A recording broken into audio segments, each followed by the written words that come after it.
The eBay $20 catch can. Even before opening her, she completely stinks of machine oil. So just keep that in mind, and yeah, it's only $20.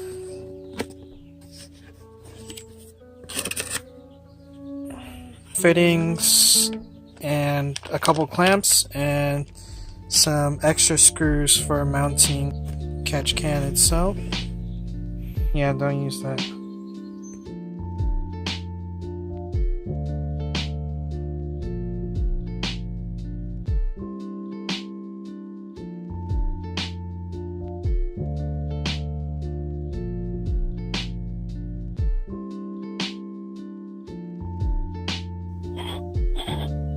Most of the casting and threading is pretty smooth.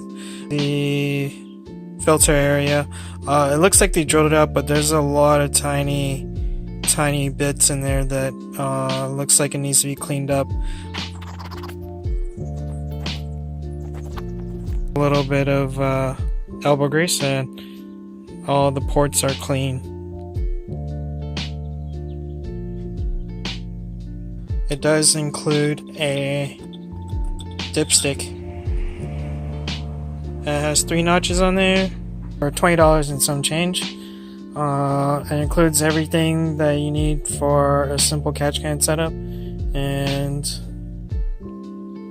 definitely worth it. Alright guys, thanks for watching.